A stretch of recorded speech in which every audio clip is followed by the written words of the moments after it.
Welcome all of you for the second session of Art of Keeping Aloof from Distractions. Many of you must have come yesterday, and we will continue the theme, but it will be much more easier today because we will talk about application today. Om Ajnanatimirandasya Jnananjanashalakaya Chakshuhunmilitam Yena Tasmai Shri Gurave Namaha Shri Chaitanya Manobhishtam Stapitam Yena Bhutale Swayam Rupa Kadamahyam Dadati Swapadantikam Vandeham Shri Guruho Shri Yuta Padakamalam Shri Gurun Vaishnavamscha Shri Rupam Sagrajatam Sahagana Raghunathanvitam Tam Sajivam Sadvaitam Savadutam Parijana Sahitam Krishna Chaitanya Devam Shri Radha Krishna Padan Sahagana Lalita Shri Vishakhan Vedamscha Namavom Vishnu Padaya Krishna Prishtaya Bhutale Shrimate Bhakti Vedanta Swamin Niti Namini Namaste Saraswate Deve Gauravani Pracharine Nirvishesha Shunyavadi Paschatya Deshatarine Namo Mahavadanyaya Krishna Prema Pradayate Krishnaya Krishna Chaitanya Namne Gauratvishe Namaha He Krishna Karuna Sindho Dina Bandho Jagatpate Gopesha Gopika Kanta Radha Kanta Namostute Tapta Kanchana Gaurangi Radhe Vrindavaneshwari Rishabhano Sute Devi Pranamami Hari Priye Vancha Kalpatarubhyascha Kripa Sindhubhya Evacha Patitanam Pavanebhyo Vaishnavebhyo Namo Namaha Jaya Sri Krishna Chaitanya Prabhu Nityananda Shri Advaita Gadadhara Shri Vasadi Gaura Bhakta Vrinda Hare Krishna Krishna Krishna Hare Hare Hare Rama Rama Rama Hare Hare Hare Krishna. So we all want to chant the holy names with the utmost attention and no distraction. But we all have experienced that in our chanting, our mind gets hooked to sometimes one particular thought, and it persists in that thought and practically devours us. And we are not able to take the mind away from that thought, as if we are anchored in that thought. Just like Bhakti Saraswati Thakur says the story of the wedding party, The wedding party was sitting in the boat at night, and the anchor was not removed. The anchor was put on the shore of the Ganga, isn't it? So whole night the poor fellow was rowing the boat. Next day morning the wedding party was supposed to reach a particular place. When they saw the sun shining, they were in the same place. They shouted at the fellow, "Hey, have you slept at night that you didn't row the boat?" He said, "Sir, I worked so hard, I am sweating, don't you see?" So he worked very hard. But then the problem was what? The anchor was not removed. So similarly, sometimes our mind is anchored to one thought, one material thought. And that material thought could be, your worry about your studies, or worry about the job placements if you are in final year. It could also be worry about your preaching efforts. You are preaching to some boys and whether they will become serious or not, whether this will bring me success or not, this will bring me failure, or you have written some competitive exams. You are thinking about the results, what's going to be the result, will I crack it or not, will I make it or not. So, about the future, we are always thinking, what if I don't clear that exam? And about the past, we are always thinking, actually, in the past we are thinking, if only, that is about past. We are thinking, if only instead of high second class, if I got a distinction, how nice it would be. If only, that's about the past. What if is about the future. So, our mind during the chanting can distract us and take us away from calling the holy names and listening to it. So in the Bhagavad Gita, Lord Krishna says a shloka, Indriyanam kicharatam yan manonu vidhiyate tadasya harati prajnam vayurnavamivambasi. He's saying a nav means a boat. Yeah, a boat which is swept away by the wind in an ocean. Because the boat is not anchored. This is another boat example. The first boat example is for material attachment. This is another boat example for spiritual attachment. If we allow the material attachment boat to anchor it to the shore, then the wedding party is rowing all night and they will never reach the destination. And that example is given. Whereas here Krishna is telling, if you can anchor your mind in the chanting of the holy name very firmly, then even though there may be winds blowing, this way, that way, the boat may go like this way, that way, it will never get lost. It will not be swept away into the ocean. Because if you don't anchor it to the shore, it will get swept away and you will not find the boat where it is. In the Atlantic is such a vast ocean. Similarly, our mind can get swept away by various thoughts taking us in different directions during chanting. Sometimes material thoughts, sometimes spiritual thoughts, sometimes plans for preaching, sometimes dirty thoughts. They will all just sweep us away this way, that way, if you don't anchor it to Krishna's lotus feet, he's saying. So, therefore, we should remove the material anchor and we should place the spiritual anchor. So, both examples are of anchoring, anchor we are giving. So, then how do we, what is the root method we have to adopt in order for us to be able to not let the mind wander like this with so many worries and thoughts and everything? The secret lies here. We should learn the art of being detached at the same time being responsible. This will take some time to explain this, but it's the most important thing. How to be detached at the same time be responsible, yeah. I'll give a little example, it will make it very easy for you to understand. Say one of your friends is going out of station. He gives you a stereo, big stereo. He says you can keep it in your house. In 3 months I'll be back. Then instead of stereo lying in my house idling, I thought you can enjoy, hearing kirtans, bhajans. So he leaves it with you and goes. So those 3 months you are hearing very nicely. Nice music. Every day bhajan you put in the morning, afternoon, evening. Soft music, very sweetly it's coming. And you are every day relaxing and enjoying. 3 months later when your friend comes back, he's asking you, now I am back, now can I take my stereo? So what would be our response? Some of us will feel that, oh, these 3 months were so nice. Would you not like to extend your trip for some more time? Why don't you extend for another 3 more months? You may feel that. That means what has happened to this fellow? He's become attached to it. Correct, no? Or somebody may ask him, would you mind gifting this stereo to me on my birthday?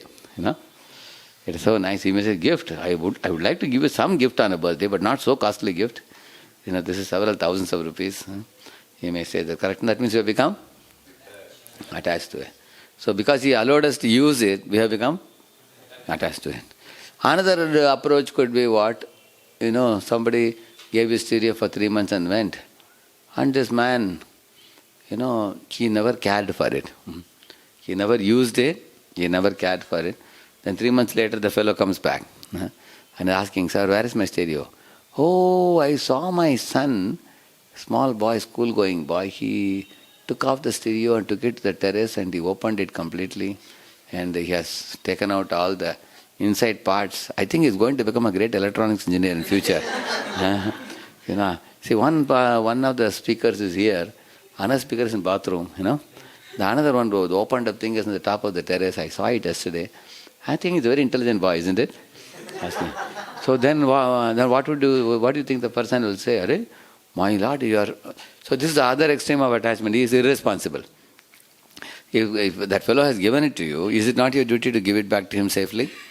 You took it from him, you kept it with you. If you don't want to keep it, then say don't give it. If he has given it to you, then you have to give it back safely. So neither should we become attached, nor should we become irresponsible. So either extreme one should not do. Now, for example, in our life also, Like, parents sometimes get children. Some children survive, some children don't. They pass away. Then the parents get broken down. But God has given you a child. God may take it away also. Similarly, sometimes you get some things in life and some things are taken away from you.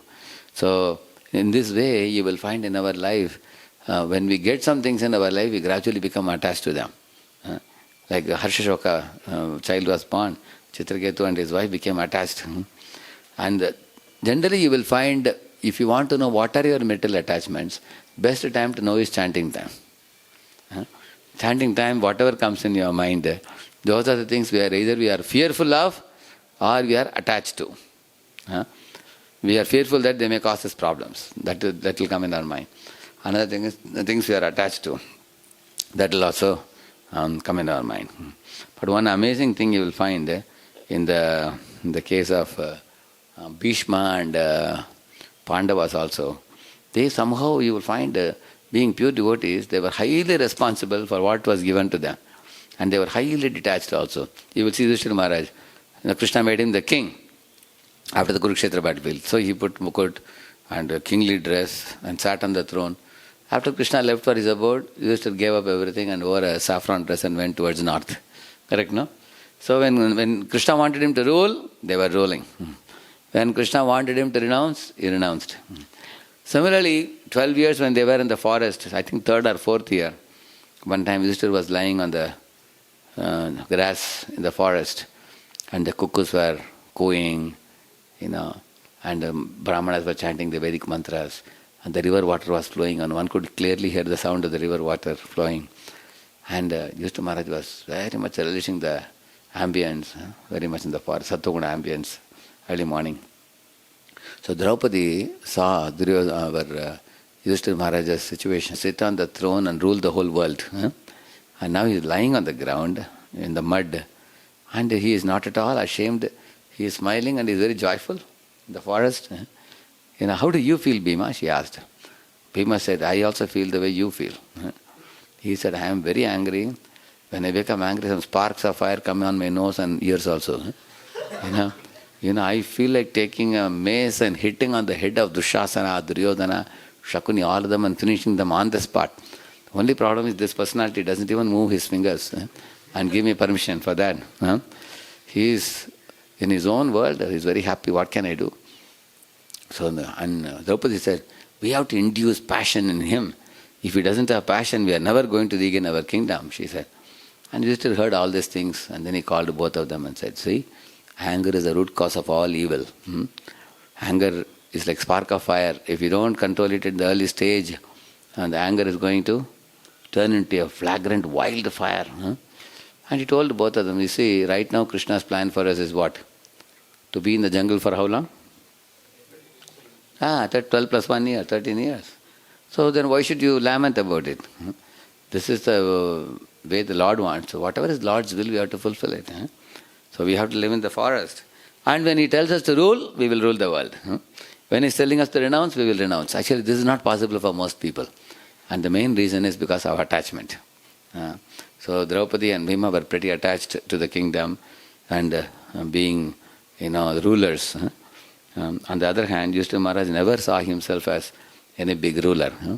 He always saw himself as Krishna's devotee, who is here in this world just to please the Lord. He had no other goal. So, but we learned the art of being detached and responsible from Yudhishthira Maharaj. Another example is our Bhishma Pitama. Correct, no? He was very detached, but at the same time responsible for the Pandavas and Kauravas in his life. So, here comes a very important lesson to be learned by us. Actually, we should live in this world in the mood of a detached observer. And it is easy to do. I will tell you how it is easy to do. For example, when you go from your own city to another city, say you go to Delhi or you go to Bangalore or anywhere, the company has given you some deputation, some job to be done. So they book your room in some star hotel, isn't it? You stay there in a lodge, you check in, and then maybe 3 days or 4 days you put your luggage there, and then take your laptop and go for the job wherever you have to meet somebody, and then come back to your room, take your food, and then 3 days are over, you check out, and you come back. So you will see that when you are going to the lodge to stay for 3-4 days, your mood is that this is not a permanent place. This is just 3 days you are going to stay there. And you've actually gone there to do some work. And then you'll be back. But then when you are back in your own city, you go back to your home, you are with mother, father, brother, sister, family. And that's real home for you. You really are joyful there with them. So your mood is that this is my home and that is only a foreign place for a temporary period of time. So the same way we should see our real home is Goloka, spiritual world. And we have come into this material world, which is an alien place for us. And maybe in a hotel you stay 3-4 days, and in this life you stay 60-70 years, 60-70-80 years maximum. So we should always see the material world as a foreign place for the soul. So that will teach us detachment. Another thing which will teach us detachment is to recognize that everything in this world is moving under Krishna's will. For example, in Bhagavatam, Lord says, Madhvayat vatibatoyam suryastapati madhvayat varshati indro dahatyagnir mrityushcharati madhvayat. Is telling, out of my order and fear for me, the sun is rising in the east. So if you observe the world here, the sun is rising, sun is setting, moon is rising, seasons are changing, flowers are blooming, fruits are ripening, the Navaratnas are produced in the ocean, the gold, silver and diamond are made in the mountains, and none of which we are doing. What are we doing when we come in this world? We are only observing. All these grains are growing, isn't it? Flowers are growing. We are just watching all these things. Now not only we are watching all these things, we are also dependent on all these things. First we are observing them, and after that we realize that without the water showering from the clouds, without the grains growing on the ground, without the cows giving milk, without the trees giving me fruits, and without the plants giving me vegetables, we can hardly survive in this world. And none of it is produced by a human being. No scientist is giving you these things. Many people are proud of their advancement in science. Tell them to give you one of these items, they cannot give. So we should see that we are observers, we are not creators. That's one thing. Secondly, we are benefiting ourselves by taking advantage of these facilities provided by God. So one should think how, I will tell you. For example, say your parents have sent you to some city. Say your father is living in a village as a farmer, but he is sending you to city like Pune or Bangalore or Calcutta or Bombay or any place, Varanasi, anywhere he is sending you. He is sending you to study. Every month in your account he sends 15,000-20,000 rupees. So what for is he sending? For your food, for your accommodation, for your education. Correct, no? So you are very, very conscious that who is sending you that money? Father. Similarly, in this world we should live very consciously that this sunlight, this moonlight, this rains, this grains and fruits and flowers, everything, actually it's the Lord who is sending this. He is the Supreme Father. Like this Father is giving me money for monthly and the Supreme Father is giving for whole life. Correct, no? We should remember the same manner. Now you should also remember that the material Father is sending this to you so that you will use all these things to earn a degree. Correct, no? 4 years you will pass all the papers and then you will emerge with an engineering degree or a medical degree and you will stand on your own legs and bring reputation to the home and to your father, mother and all. In the same manner, what is God's expectation? He says that Maya Mugdha Jiverena Hi Swata Krishna Jnana Atayeva Kripaya Koila Krishna Veda Puran. So Lord has not only given you food and clothing and shelter, He has arranged for the Vedas also.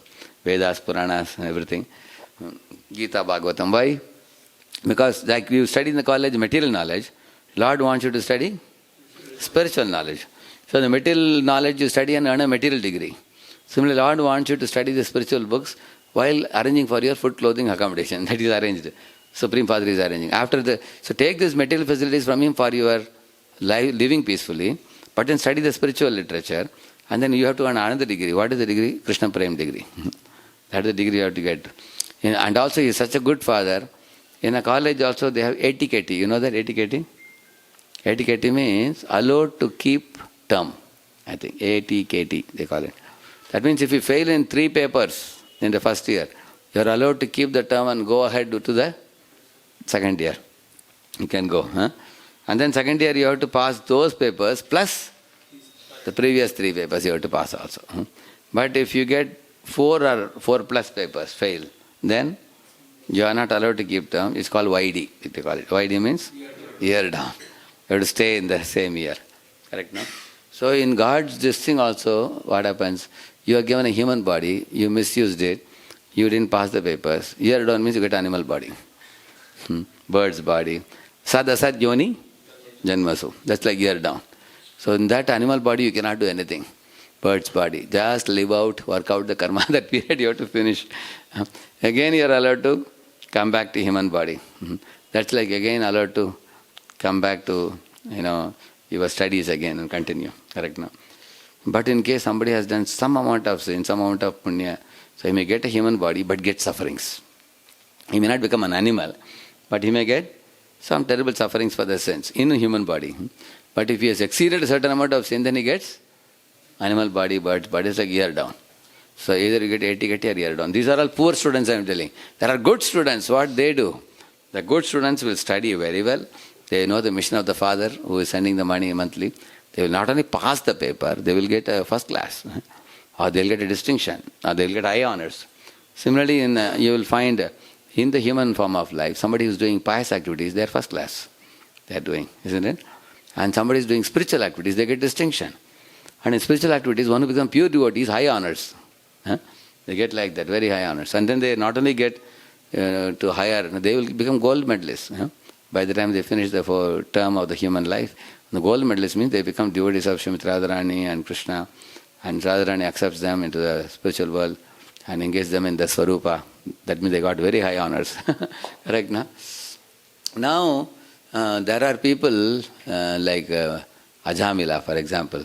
He is like the student who is taking money from the father, but who is using the money for drinking, smoking, chasing after women, and not doing his studies. There are students like that in college. Do you know that? There are people who are not. So they are like those human beings who are misusing the human form of life. Correct, no? And they are called what in Sanskrit? Atma-ha, they are called.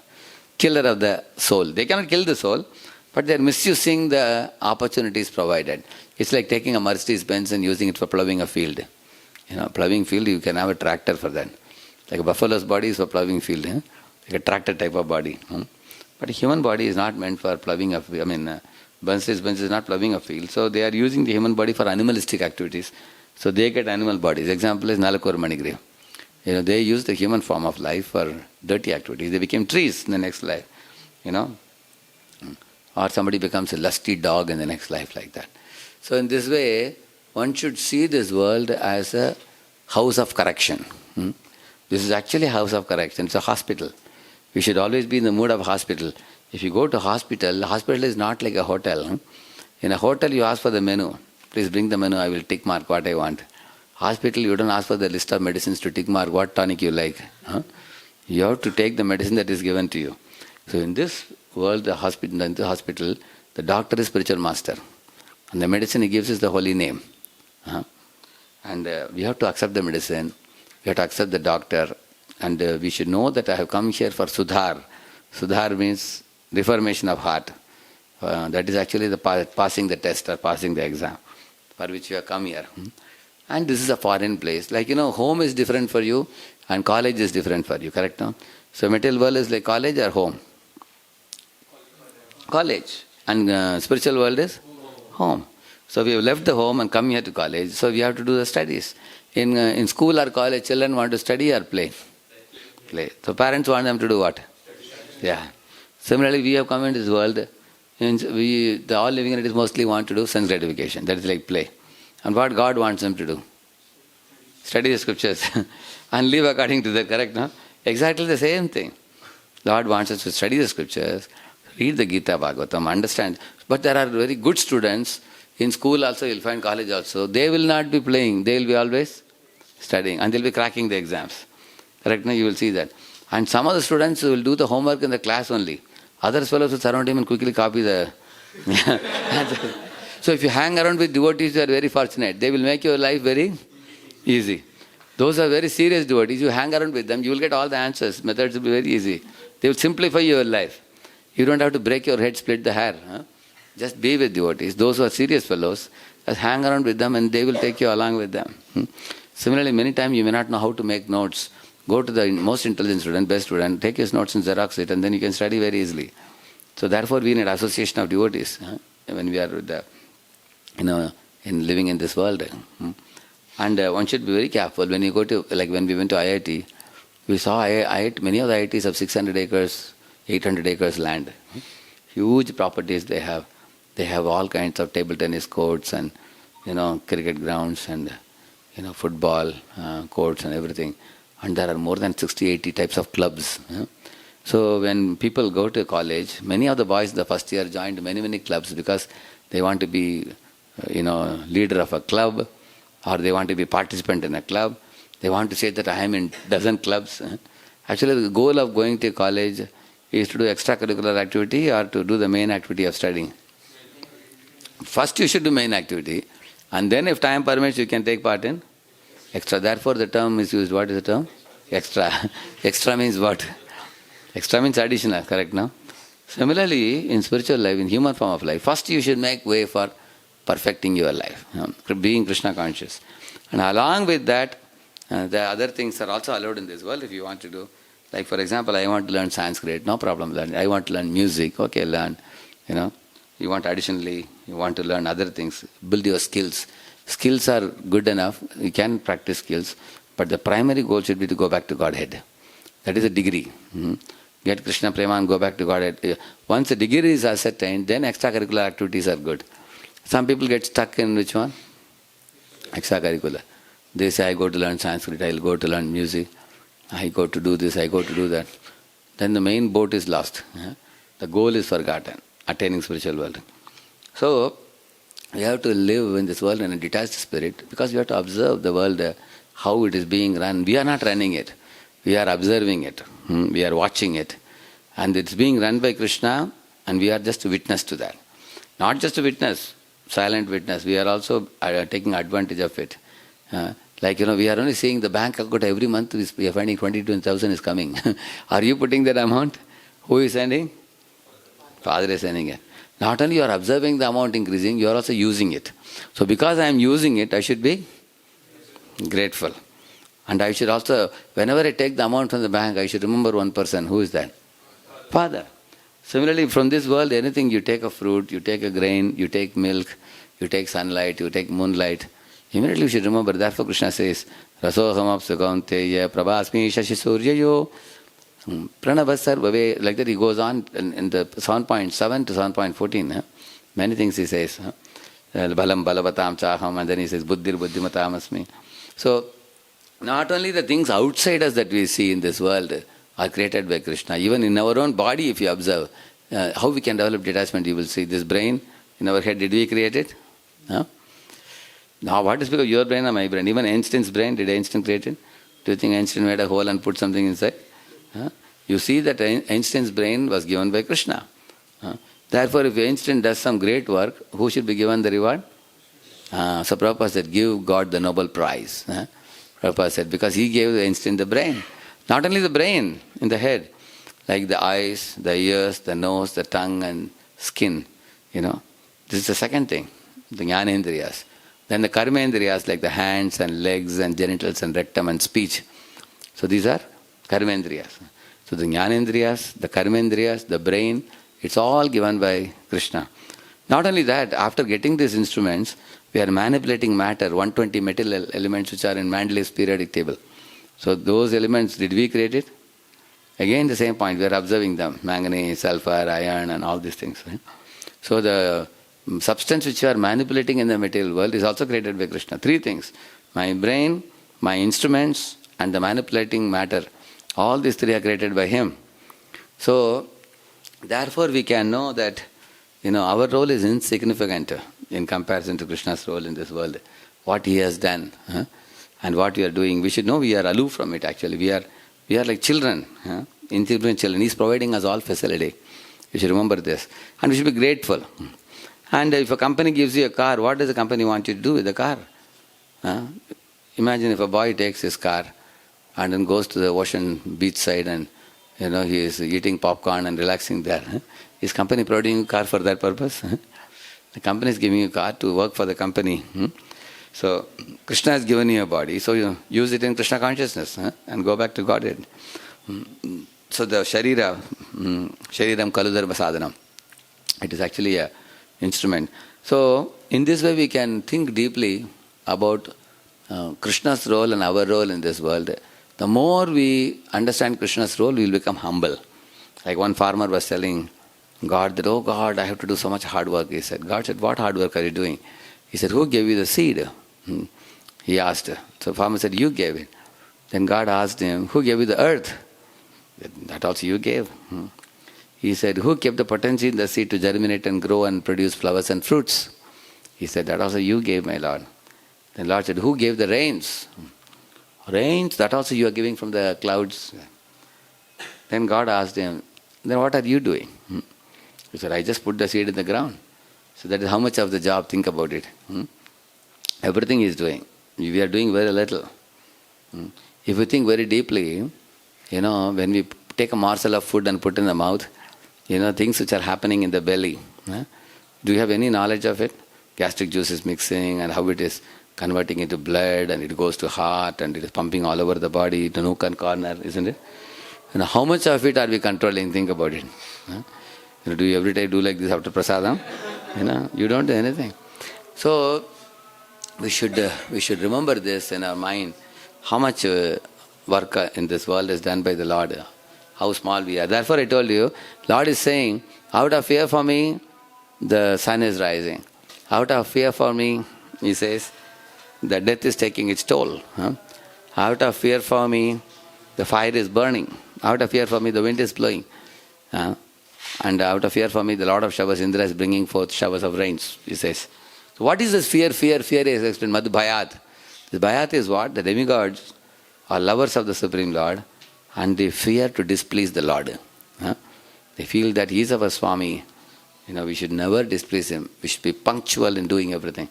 So sun you will see in the morning, sharp on time as per the Panchanga he will rise. Have you ever seen sun rising at 10 o'clock one day saying, rubbing the eyes and coming, sorry I'm a little late today. Have you ever seen that? One day you have seen in the millions of years ask this question. He's so pakka. Similarly you will find there's not one single human being roaming around in this world because of some computer mistake in Yamaraj's computer. Somebody missed out. But the death will not miss a single person. You can see with what precision they are all working. So, modern man, due to his ignorance, is unaware of all the happenings within this universe. He is so infatuated and intoxicated in bodily consciousness. He is thinking he is the pivot of the whole universe. He is insignificant. He is not even a speck in the entirety of universe. If you take the whole, even according to scientists, if you take the Mary Biscuit type of galaxy, the light year which is talking, the galaxy which is talking, the Milky Way, it is like a Mary Biscuit like this, which is 1 lakh light years in diameter and 10,000 light years in thickness, which is talking about, which is rotating like this. In that, the whole solar system is only a dot, according to scientists only. If that is so, what is the situation of the earth? And in the earth, how small we are, think about it. So unnecessarily we are zooming on our own personality, although we are very small and insignificant.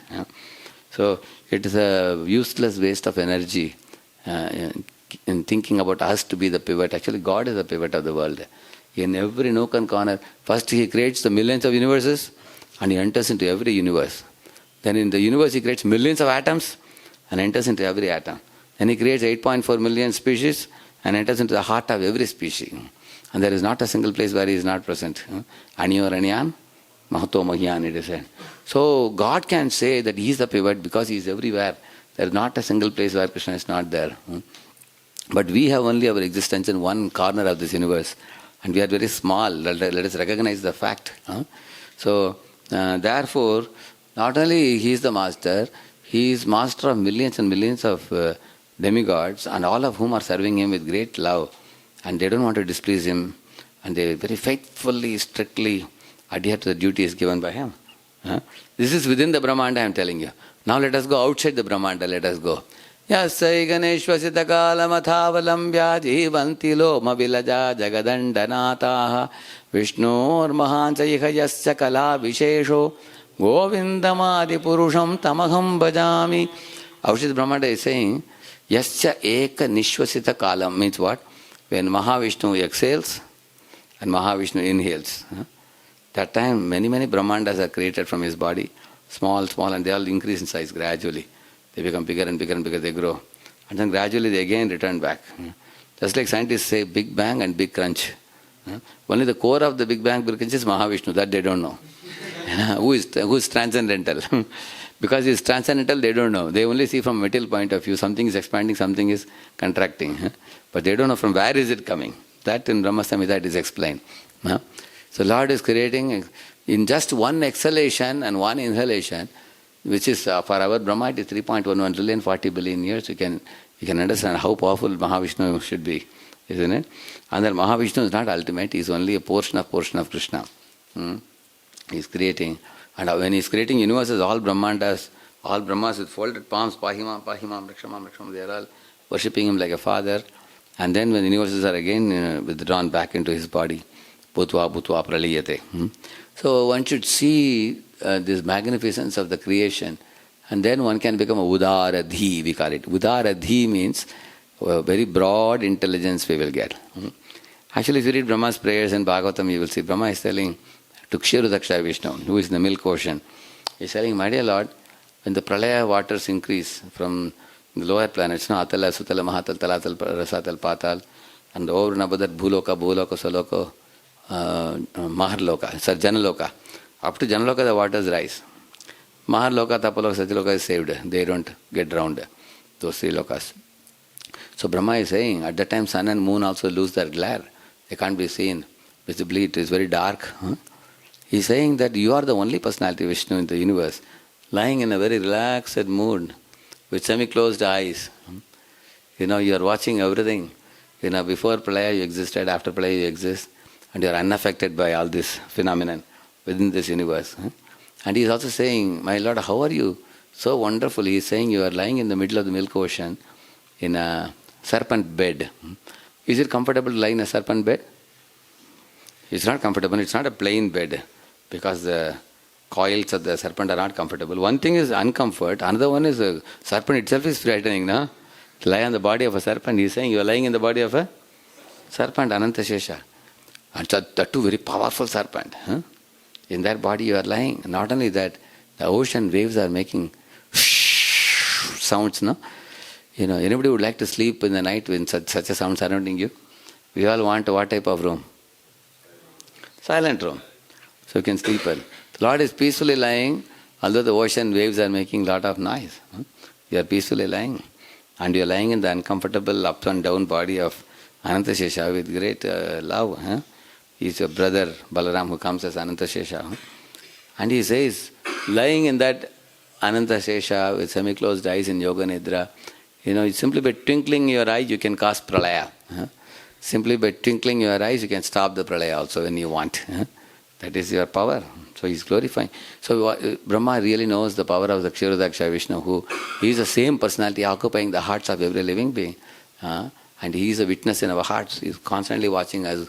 Where are we going? Where are we coming? What are we doing? What are we thinking? He knows our desires before we can detect our desires ourselves also.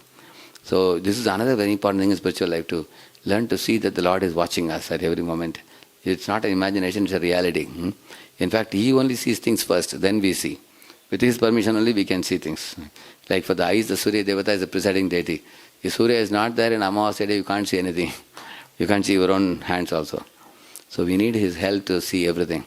So, whether within the universe or outside the universe, one has to see the role of God. And we have to also see our insignificance. For example, sometimes you see in your house, some ants are carrying some sugar cubes. You want to have some fun with them. You take a hose pipe and put the water. Then all the ants float away. You have seen that? They are carried away. So you think, see me, I have made hundreds of ants float away. But when the Devatas put their jet, which is tsunami jet, isn't it? How many people died in tsunami? 3.8 lakh people. That is Devata's hose pipe. When they put tsunami hose pipe, then humans are like ants only. So there are different degrees of controllers in this world. There are ants, above that there are humans, and above humans there are Devatas. And among Devatas also it is said, Tam Yeshwaranam Paramam Maheshwaram, Tam Daivatanam Paramam Chadaivatam Patim Patinam Paramam Parastat, Vidamadevam Bhuvaneshwamidyam, Yasmat Param Na Paramasti Kinchit. That means beyond him there is no other truth. Krishna is the ultimate. He is Asamurdhva. So one should think about all this. So this is one aspect of Lord's supremacy and our insignificance, which I was speaking till now.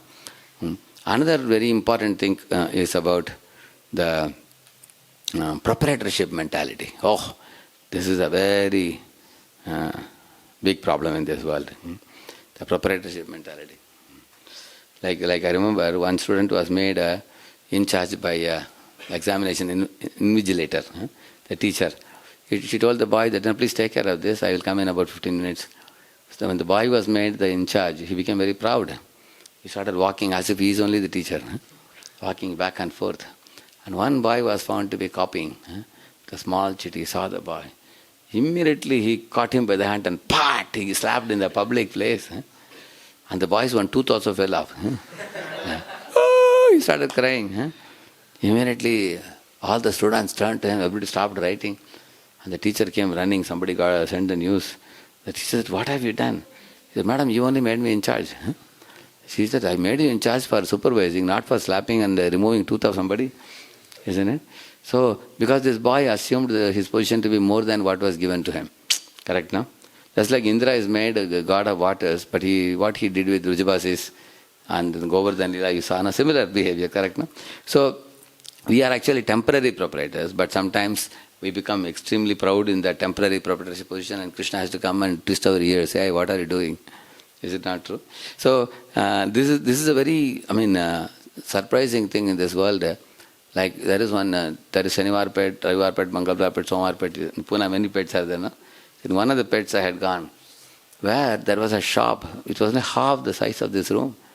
And that fellow has put a big board, proprietor. Such a big board, along with his name. So when I went with one of the boy said, Prabhuji, this board is so big, it occupies half his shop. He's feeling, I'm the proprietor of the shop. It's such a small shop. But that goes to show his mental mindset, it shows. Actually, we are all tenants, we are not proprietors in this body. Like Prabhupada was telling, he was sitting in America in a wooden, loft. He told the devotees, see, the owner has given you this place for rent, so we are using it. But if you stop paying the rent, we will be kicked out, he said.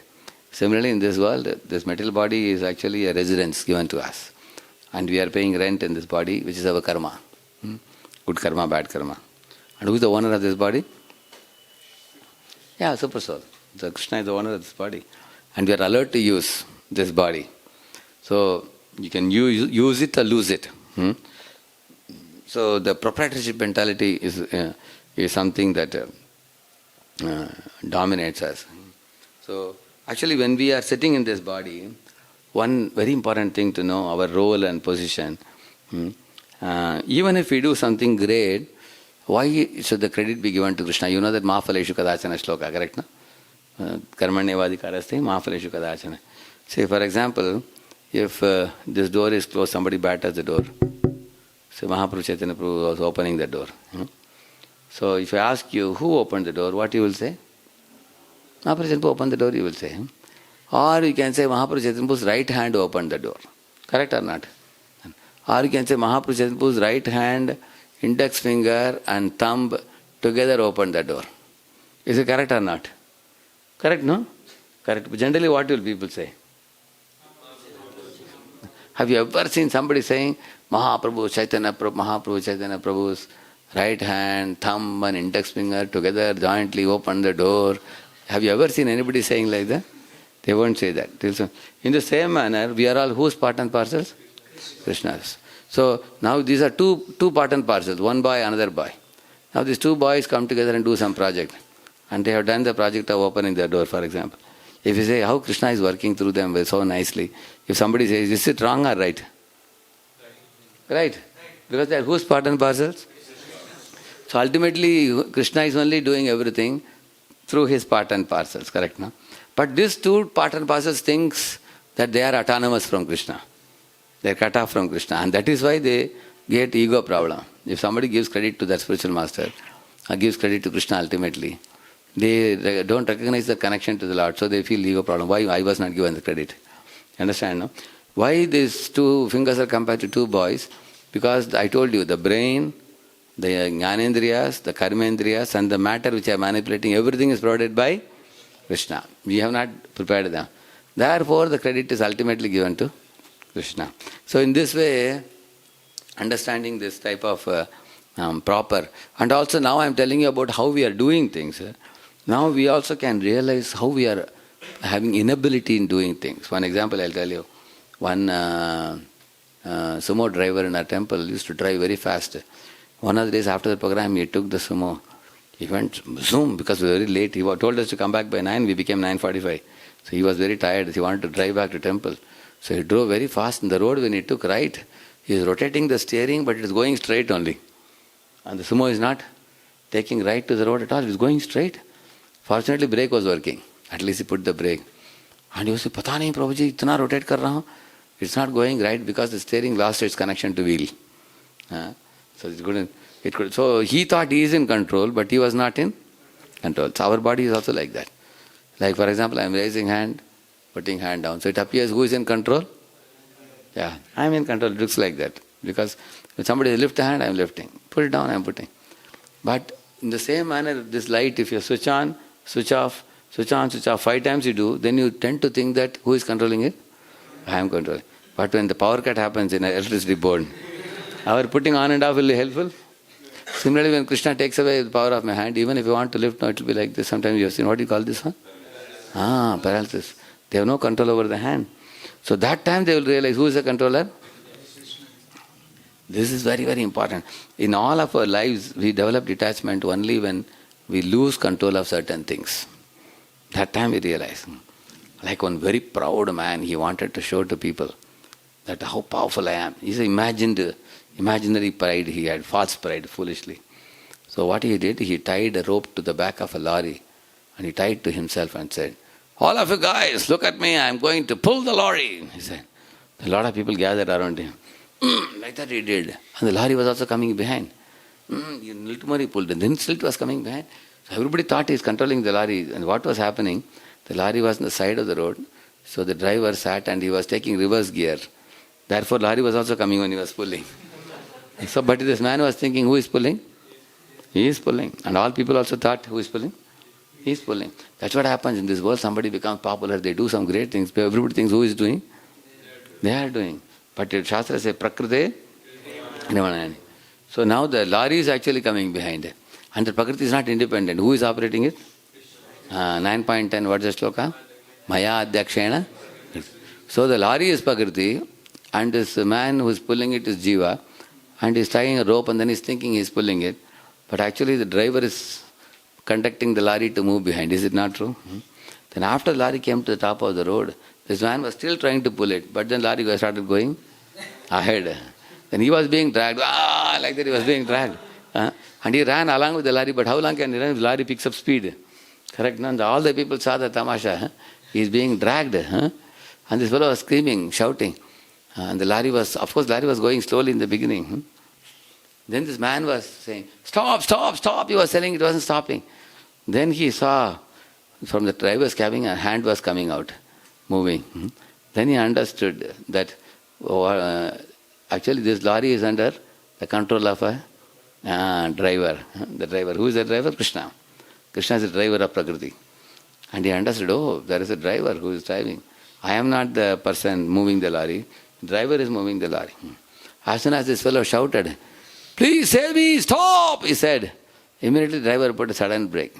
And the driver got down and picked up this fellow. Then he understood the driver is not only the controller, he is a loving controller. He took me and put Malampatti also. Isn't it? So, in our lives also, initially we all think Who is moving everything around? We. And that is where we cannot chant the holy name properly. Because the whole chanting of the holy name is clouded with the idea of I am the enjoyer, I am the proprietor, I am powerful, I am moving everything, I am indispensable. These type of thoughts come in our mind. You know the law of displacement of water? You know the theory? If you put a mug, the water level rises. You've seen that, no? But if you remove the mug, what happens? All the water will get displaced. So this law says that in this world nobody is indispensable except God. God is the only person who is indispensable. I will show you one shloka here for you. You can connect one.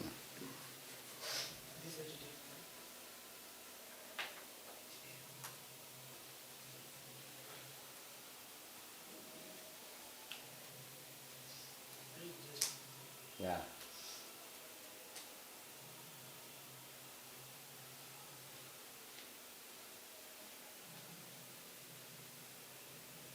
This is 3:26:63. 3:26:63. Again, show it? Yeah. This is Srimad Bhagavatam 3:26:63. Here he says series of shlokas, many shlokas. I'll just read one by one. Vaknirvacha mukham bheje nodatishtat tada virat granena nasike vayur nodatishtat tada virat. He's saying, what is the meaning of that? See, the god of fire means Agni. Agni entered his mouth, that is Virat Purusha's mouth he entered with the organ of speech. But the Virat Purusha could not be aroused. Then the Vayu entered his nostrils with the sense of smell. But still Virat Purusha refused to be awakened, he says. And then he's saying, Akshini chakshushadityo nodatishtat tada virat shrotrena karnau chadisho nodatishtat tada virat. The Surya Deva, he entered the eyes of the Virat Purusha with the sense of sight. But still Virat Purusha did not get up. Similarly, the predominating deities of the directions, the Dig Devatas, they entered the ears of the Virat Purusha with sense of hearing, but he didn't get up. He says, like that it goes on. Tvasam Ramabhir Oshadhyo Nodatishtat tada virat. Like that it goes on one by one. Many things he's saying like that. See, all are similar verses. See, here he's saying, many things are saying. Like, see, Kshutrabhyam Udaram Sindur Nodatishtat tada virat Hridayam Manaso Chandro Nodatishtat tada virat. See, the ocean entered his abdomen with hunger and thirst, but the cosmic being refused to rise even. And the Soma, moon god, entered his heart with the mind. Cosmic being would not be roused. He couldn't be. Buddhya Brahmapi Hridayam Nodatishtat tada virat Rudro Abhimataya Hridayam Nodatishtat tada virat. He's saying, even Brahma also entered his heart with intelligence, but even then cosmic being couldn't get up. Rudra entered his heart with ego because he's a lord of ego, presiding deity. So, but then even cosmic being did not get up. And finally he will say, now, here comes the 70th verse, a very important verse. Chittena hridayam chaityaha kshetrajna pravishadyada Kshetrajna pravisham dada virat tadaiva purushaha Virat tadaiva purusha salilat udatishtata. Salila udatishtata. See what he is saying here. However, when the inner controller, the deity presiding over the consciousness, Chitta Vasudeva, when he entered the heart with reason, at that very moment the cosmic being arose from the causal waters. Correct, no? That means only when the Lord enters this universe, although millions of jivas are here already, even before the Lord came, but finally when the Lord entered the universe, then everything became activated. So that means who is indispensable in this world? Lord. In whichever place Lord is not there, then nothing can happen there. Yata prasuptam purusham pranendriyamanodiyah prabhavanti vinayena nota payitum vojasa. When a man is sleeping, all his material assets, namely vital energy, senses for recording knowledge, sense for working, mind and intelligence, cannot arouse him. He can be aroused only when super soul helps him. When super soul enters everything. So who is indispensable in this world? Super soul. Yeah. Okay, now you can get off. No. Yeah.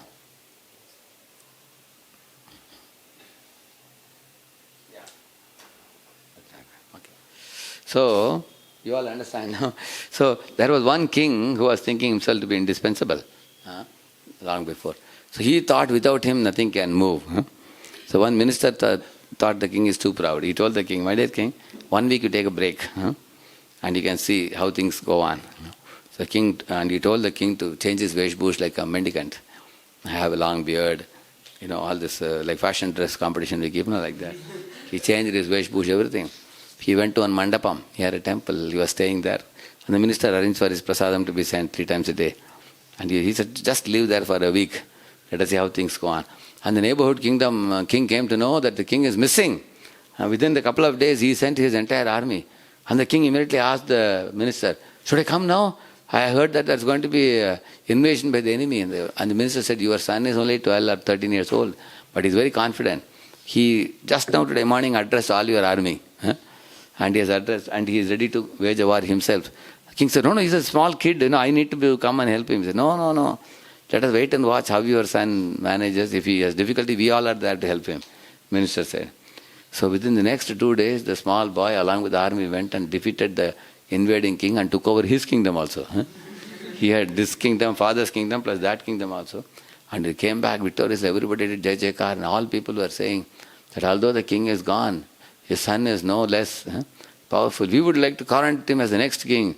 When the king heard it, he got very frightened. He immediately left the matha, came to the temple, immediately put on the king's dress. And then he congratulated his son for winning the battle and everything.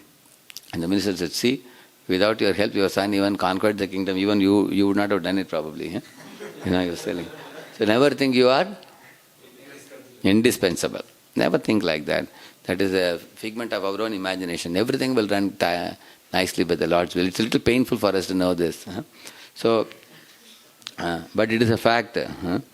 So, this tendency of considering oneself the proprietor, that is actually the greatest, thing that occupies our mind. There is one last thing about this, another thing which occupies our mind during chanting is, we try to control people in a certain way and they don't agree to get controlled, we become anxious. This is another thing. For example, everybody has certain amount of expectations from other living entities.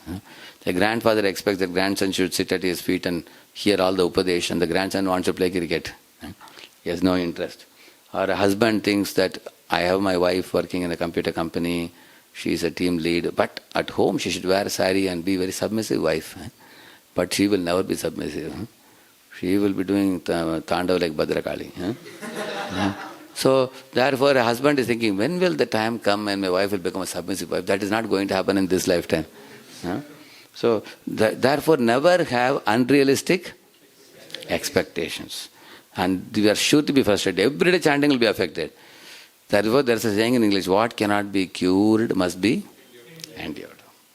So, if you are, therefore, acceptance is a solution for frustrations.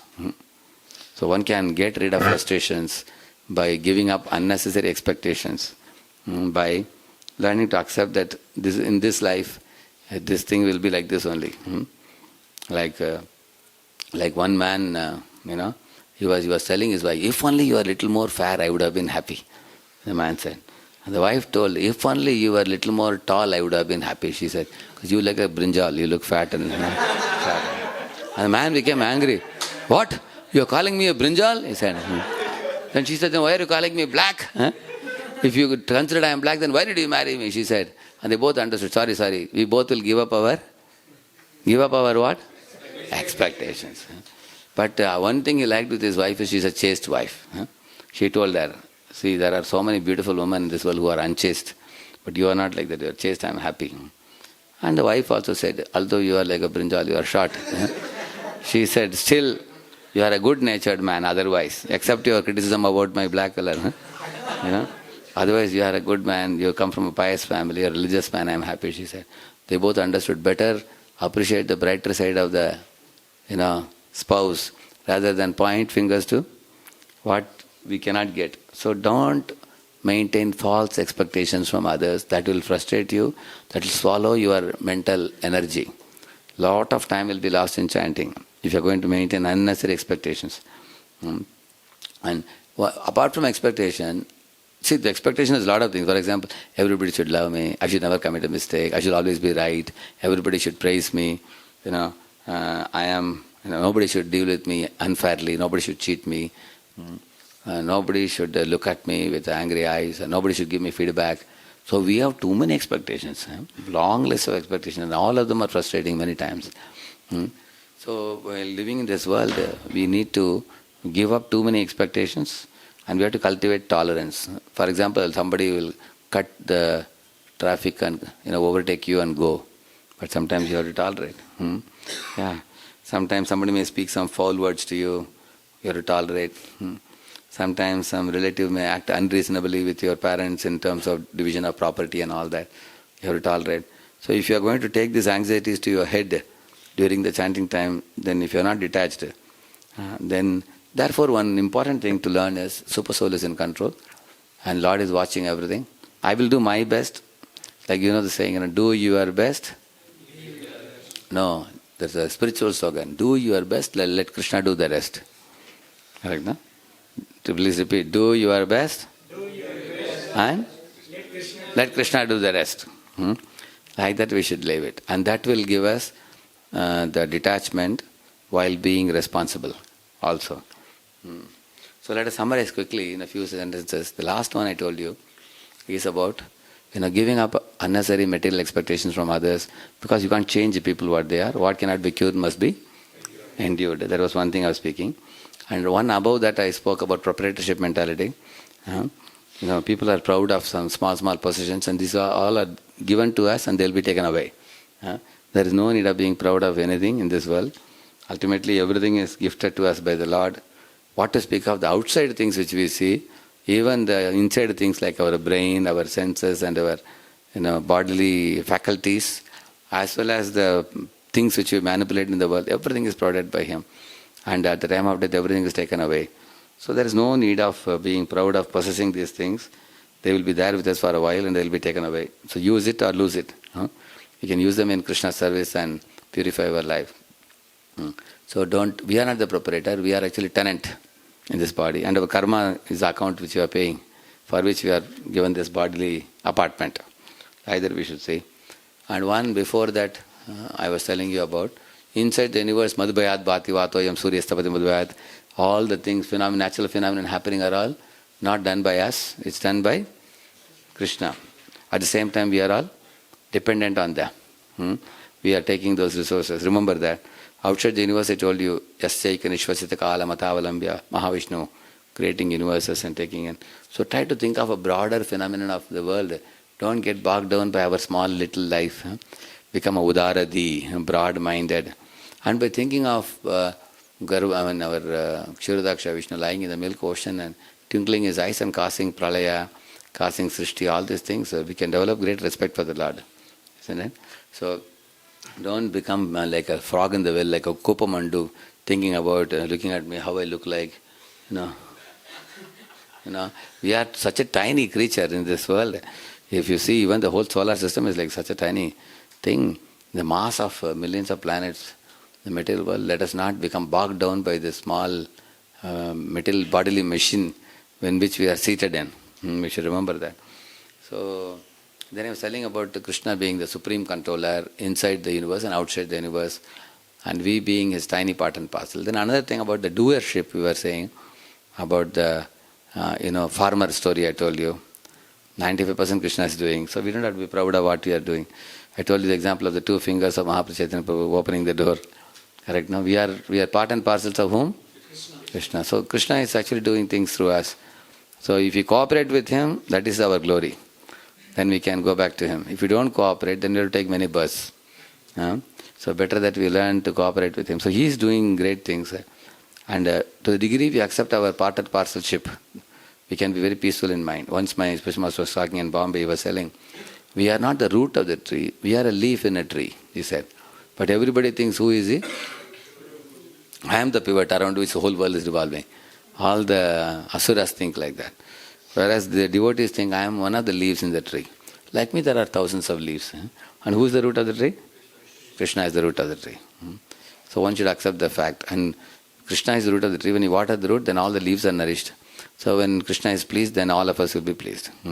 By that. Otherwise, without pleasing him, we cannot be happy. So then prior to that, I was telling in the beginning about the tape recorder example, that stereo. If somebody gives a stereo, neither should you become attached to it, nor you should be indifferent to it. Similarly, Krishna has given me the body, I don't become indifferent to the body or become attached to the body. Same thing with relatives also. I don't become attached to them or indifferent from them. I do my duty to them, but know that they are all Krishna's part and parcels. Be aloof, detached. So the past worries makes us think, if only, if only, if only. And the future items make us think, what if, what if, what if. So when we are chanting, at least understand I am sitting in the bodily machine, aloof from this machine. So the past and future are not in my hands now. During the chanting, I will keep my mind aloof. And after the 2 hours, let me plan for my life. Chanting time is not planning time. We have to say ourselves, let all the material problems of the world remain with material world only. I have nothing to give and take with them. Because I am coming as a foreign person into this world, occupying a material bodily machine, and then I have to quit and go back. While the material world will not change much, it's going to be the way it is. We won't be able to fully change it. Like for example, the ocean took away the eggs of the sparrow, isn't it? And the sparrow tried evaporating the ocean by, taking the water away. Then seeing that Garuda came and helped him. So the story has a very deep significance. The eggs represent our Krishna consciousness, taken away by Maya Devi. And we are begging Maya, give it back, she won't give it. But if we endeavor to take away the water from Maya, which means we are trying to get our eggs back. Seeing that endeavor, Garuda like Prabhupada or Acharyas, they come down, they tell Maya, hey, give back the eggs. So we get our Krishna consciousness back. So you take your Krishna consciousness back and you go back to Godhead, and the ocean will remain to give trouble to other fellows, those who are here. Therefore we can't do much with Maya, but we can do our effort by surrendering to Krishna and chanting the holy name, and we will go back to Godhead. Correct, no? So therefore, one should know that the material world is like this, and we will not be, we should not too much bother ourselves as if we are going to stay permanently here. This is a temporary place. We have to quit this world. It's a foreign place. It's an alien yoke. Leave. Now you can take some questions. We have some questions?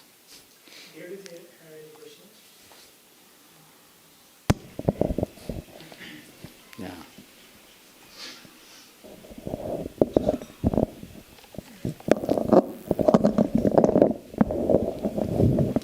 Yeah. Hare Krishna. Yesterday you mentioned that we should semi-close our eyes, not fully close our eyes. That Krishna only says. Yep. In the Bhagavad Gita he says, if you close your eyes, you go to sleep. If you open your eyes, you get distracted. If you that means he says semi-closed eyes and seeing the tip of the nose, he says, when you are doing meditation. Because you have to see something. Instead of seeing with semi-closed eyes outside, you can see the tip of the nose, he says. That gives you one-pointed concentration. Yeah. Today I tried doing it, means I observed that I have to put some effort for doing it. Apart from the putting effort in 3 aspects of willingness, which you told, I have to put effort in this also. In semi-closed eyes also. Yeah, so then... Basically the whole idea is don't allow the eyes to get distracted. That is the point. Because generally what happens, if you see something, that registers in your eyes and goes to your mind, and the mind starts processing it. Whatever food you give the mind, it starts processing it, munching on it. So the best way to not give anything to the mind is keep the senses closed during the chanting. In case you are able to close eyes and nicely chant, you can do that. Yeah, if you can avoid sleeping, then you can chant. Or you can have one good friend next to you and say, Prabhu, in case I doze, you wake me up. Then you can tightly close your eyes and chant also. Bhaktivinoda Thakur used to put a towel, blindfold him completely, and sit inside this much size concrete box type of thing he made. He will go inside and close from all sides and chant inside.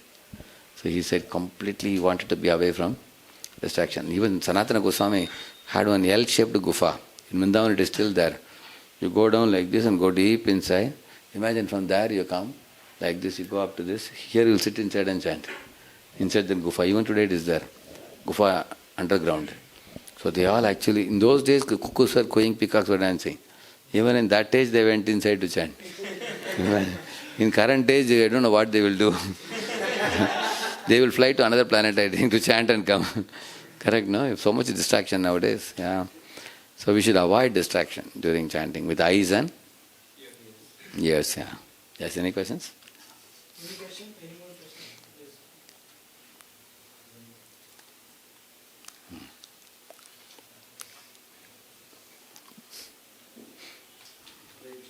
Haribol? Mic is on? Hare Krishna Prabhuji. Regarding expectation and frustration which you mentioned, for example, we are working in a team, so we do expect team members to perform in a certain way. Yeah. So how can we balance expectation instead of... But if your performance which you are expecting from them, if it comes during chanting, what does that mean? Okay, that's unrealistic. Actually you can expect, but like for example, I tell you, parents want their children to be in a certain way, but if they are not, if the parents get on the case of the children too much, then they get into a zone of over-control. Correct, no? In that over-control only the anxiety develops. And then the children also become very adamant. They see that parents are micromanaging us. And they also try to find ways and means to escape. And that frustrates the parents even more. So both parties are actually hurting each other. So what Shastra says, you can expect, there's no problem, because that's your responsibility. But you have to be detached also. That means do your best and be detached, they said. And what is, like for example, 3 things a father can do. He can actually train and educate the child. He can provide him facilities. And he can give him affectionate correction. Then leave him. 3 things all of us can do. In any team also, like you are a team leader. You can actually train and educate your people. They will be grateful to you that you trained them and educated them. They are not incompetent. Then you provided them facilities to do the work which you are demanding them to do. Nice facilities you provide, because then facilities are there, they can utilize it. Like I want brahmacharis to study nicely. I create a nice library and give them. And make a nice study room in the library. Then I hope that they will go to library, they will take some books and they will read, because I am providing facility. Correct, no? So, and also I train them in the importance of reading Prabhupada books, other books and everything. So, morning Bhagavatam class I am telling them you should study. Then I expect that they go to provide facilities. And if somebody is still not doing, affectionately correct, in the mood of elder brother to help them. After doing these 3 things, you may have to leave to Krishna. That's all, you have done your part. Correct, no? And in case it is a company situation where some people are working under you, in a company situation, if they are regularly non-performing, company is very easy to tackle people than devotee circle. Because devotee means voluntary service. You are not giving salary. Company you can keep them in bench and fire them. Here you can't keep anybody in bench and fire. There are voluntary workers, devotees.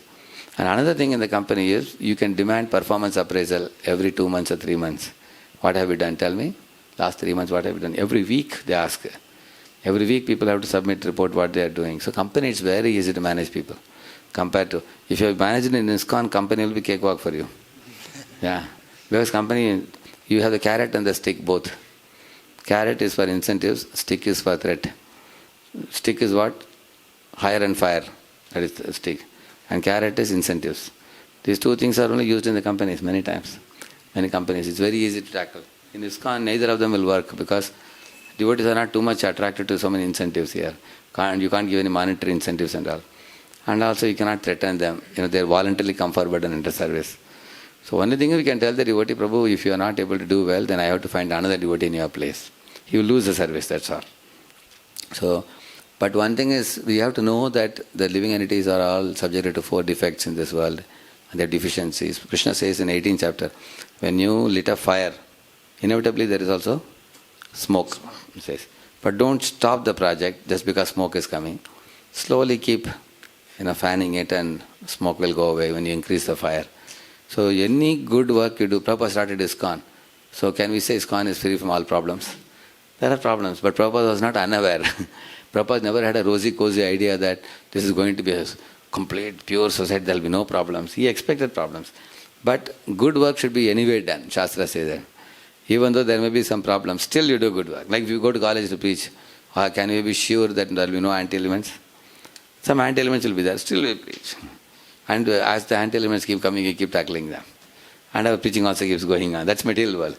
Spiritual world, you can expect a very rosy-cozy situation.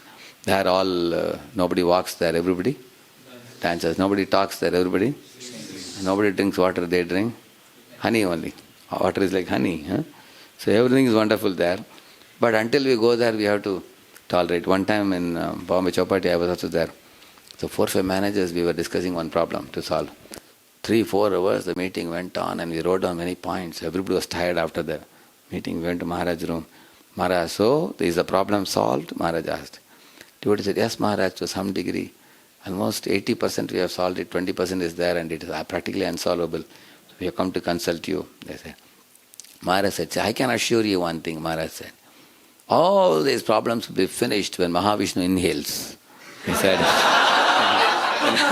he said, that is the time. Because material world means you can expect always some problem. And Prabhupada says, material world means upheavals are quite natural, Prabhupada says, in material world. So knowing this, we can be detached during chanting. If you don't know this, it will be like guerrilla warfare for you. See, many of us, first time somebody gives a problem, you think, प्रभु जी मैंने कभी नहीं सोचा था कि devotee भी ऐसे कर सकता है. Some people say ना, प्रभु जी इतना लापरवाही प्रभु जी हैं, तिलक पहनता, कंठीमाला पहनता, लेकिन काम नहीं करता, काम चोर है. But then others say, हे वैष्णव अपराध प्रभु. अरे करता नहीं तो बोलते हैं तो वैष्णव अपराध बोलते हैं. Correct ना? People say like that, correct na people? So actually you can't go this way, you can't go that way. If you come this way, you feel it's kamchor. If you say that, they will say Vaishnava Parad. So therefore we have to develop detachment. You gave some service to somebody, you understood he's not doing the work. Take it off and give it to another devotee and tell him, thank you Prabhu. At least you, in the beginning you accepted the service for some time, thank you. Now we are going to give it to another devotee. We just tolerate and go and be aware of the nature of the material world. That itself will give us detachment. Yes, any other question? Yeah. There are many questions in chat, Prabhuji. One is, can we see Radha Krishna and during chanting? Can we see the photo? Actually, say before the round beginning, if you want to see the deity pictures, it's good, you can see, no problem. But what happens, we have not yet reached the Ruchi stage. In Ruchi Asakti stage, actually the seeing Radha Krishna should happen from heart to mind. And that is how it should come. It should arise in the hearts. We say that Sevan Mukhe Jikhvadav Swayameva Sfurati. Sfurati means what? It springs from the heart. The form, the name, from the name comes the form, from form comes the qualities, and then the pastimes. They are not taken from outside and it comes from inside out. Like for example, another verse I'll tell you, Divya Jnana Hriday Prakash. See, is Jnana going from outside inside or inside outside? Actually, although you are taking from outside inside, that's only like priming. Like the priming, na? You are giving some knowledge, some understanding, but actual knowledge has to come from inside out, from the heart. Divya Jnana Hriday Prakashito. Another sloka is there. Yasya deve para bhaktir yata deve tata gurau tasyaite katita hiyarta prakashante. Yeah. Again it is Lord in the heart, super soul gives that knowledge, intelligence he gives. So dadami buddhi yogam tam, he gives from inside. You can see that. Similarly, the form of the Lord, qualities of the Lord should spring from inside. That's the real method of seeing. It is not just seeing externally. Like for example, you are seeing the deity, how much can we see? We can't understand. Many times we look at the deity and see their beauty or lack of beauty based on our material perceptions. We say, that deity in that particular city is more beautiful. This deity is not that much beautiful. Hey, this deity is little very thin. That deity is more chubby. We see them from our material point of view. Yeah. But therefore, this seeing is not actual seeing at all. It's very superficial seeing. So generally when you offer obeisances to deities, one should think actually Lord is infinitely powerful, infinitely filled with infinite opulences. I am falling at his feet. So, and I am offering, I can't understand him. So my understanding of him is very meager. So the actual seeing of the Lord happens from inside the heart. Actually, at the time of chanting, one thing we should do, so definitely try to do nevertheless is, it's like a project. One mantra is like one project. Hare Krishna, Krishna Krishna, Hare Hare. Hare Rama, Rama Rama, Hare Hare. Two words. Then complete one project, then move it, the next one. Hare Krishna. It's like a work. It involves energy. It's not very easy. You have to endeavor to do that. Some people get tired of that endeavor to pay attention and they want to switch off. And then the chanting will not be good. If you endeavor to attentively pay, then the ruchi will come, taste will come. Next. I generally take lot of prasadam at night, and because of this, not able to chant attentively. So I you found out tried the problem. He found out the problem now. So what is the solution? Ask him. Yeah. ahead he is writing, Guruji. I tried a lot, but not able to give up. What can I do for this? So I don't know what time he eats. Okay, night then he can take early, 5:30 he can take a lot, no problem. And then do some walking, such kinds of things if he does, then by the time 9:30 he goes to sleep, stomach will be light. But if he eats heavy at night 9:30, then it's going to definitely be a problem next day, correct now? Yeah, that's all? Ahead I read. Tapan Pro is asking, Tapan Pro, BYC. He is asking somebody else's question. Prabhuji, in case if time is less, can we chant along with hearing a lecture? No. Chanting should not be combined with anything. Chanting should be done exclusively. No other activity should be done. Next question back. I asked a question to my spiritual master. Maharaj, in case I am planning for preaching during the chanting, some nice ideas are coming. What's wrong? Both are spiritual, I asked. So he asked, if you are dressing the deities in the deity room, along with that will you eat a laddu? He asked. Can you eat laddu in one hand and dress the deity? It will be offensive.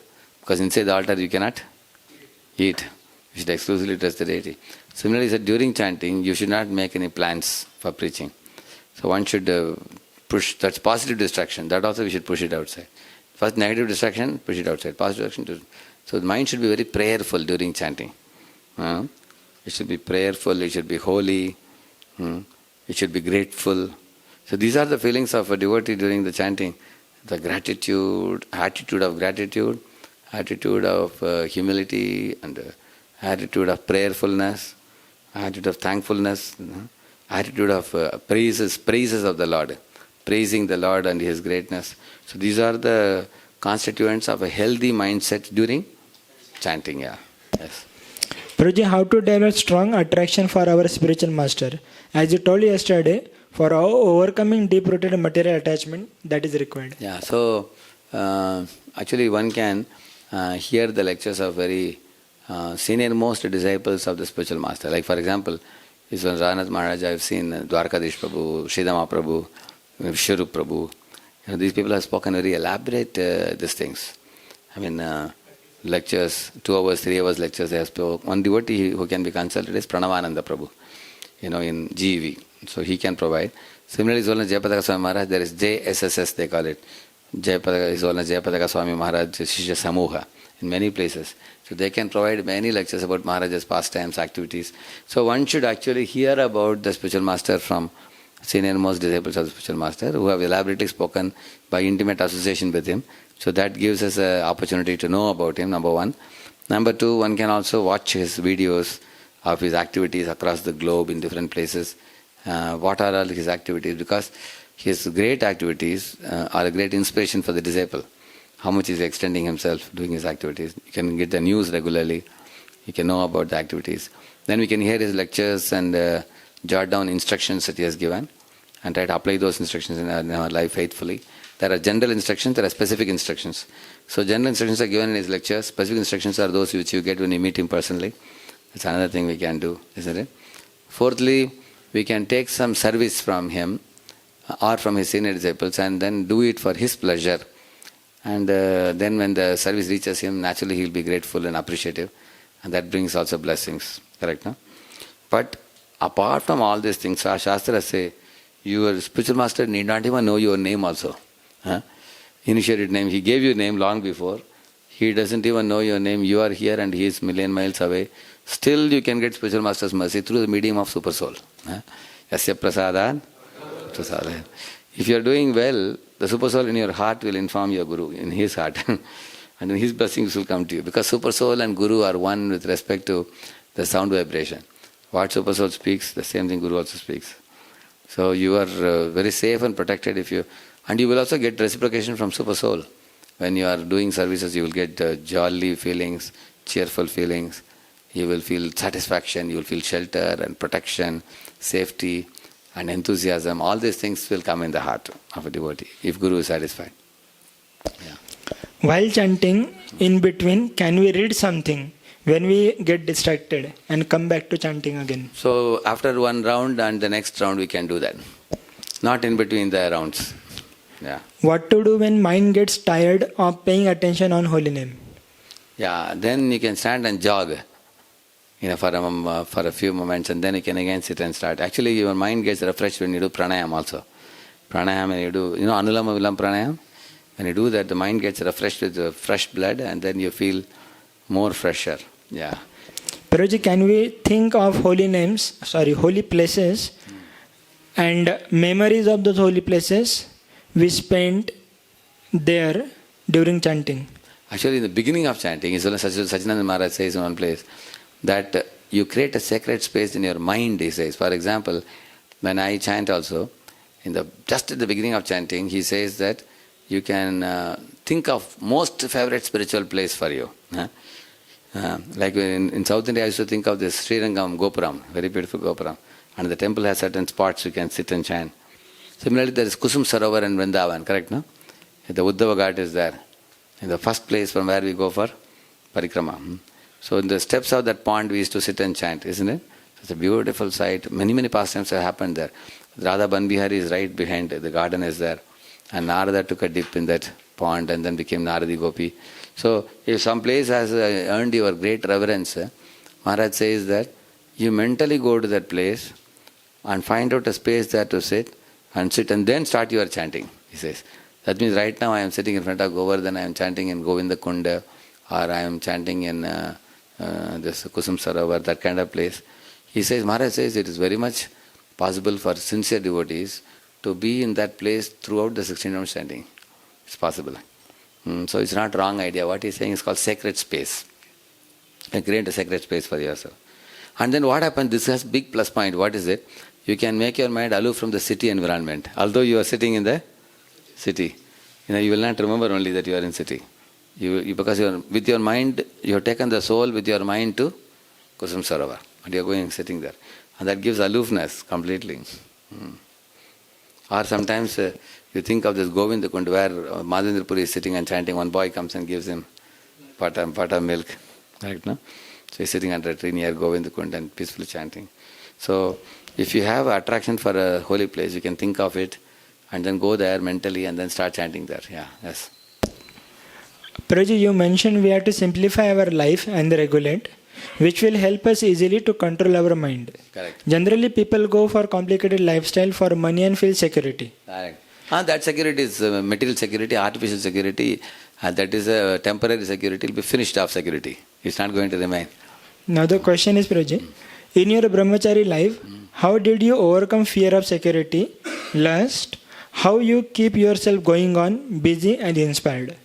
Actually, the thought of security never came in my life since the very early days.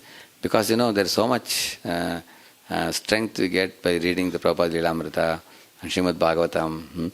I only can say only one word, spiritual mental absorption is the key for all problems.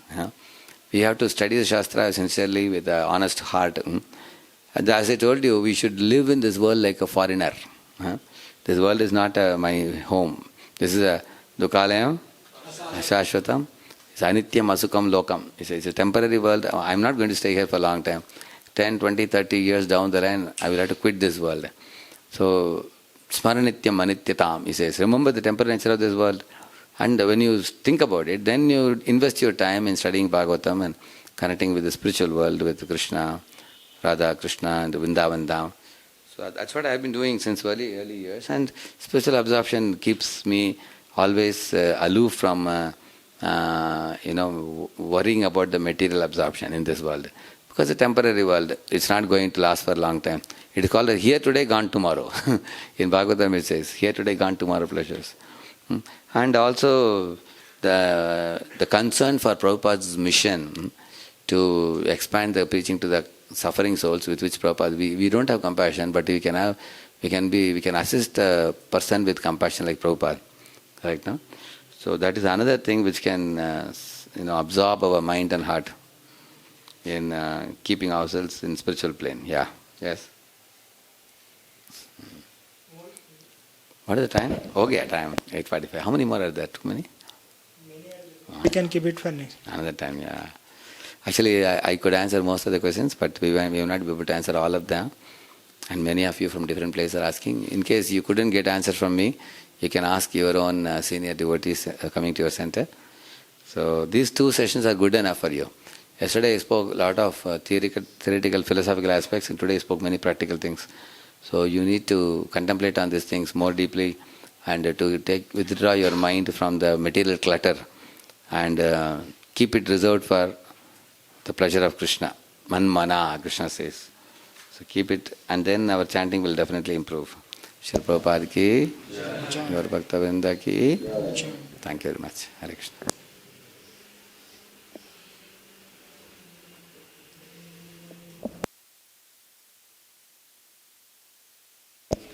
Hare Krishna. So we'd like to thank His Grace Radheshyam Prabhuji for taking out his time for these 2 classes. Actually, if I tell Prabhuji's schedule, you will faint. And today I did one mistake, that our afternoon one recording was there, and in that sound only did not come. So 1 hour 15 minutes we recorded without sound. And then because of my mistake, Prabhuji has to re-record it. Again 1 hour, 1.5 hours. So still Prabhuji took out his time and gave us his valuable association. So let us thank Prabhuji and let us pray to the Lord and take this commitment that we will chant attentively, implementing whatever principles Prabhuji has told us. So we will thank Prabhuji by loudly chanting 3 times. Hari Bol! Hari Bol! Hari Bol! Thank you very much.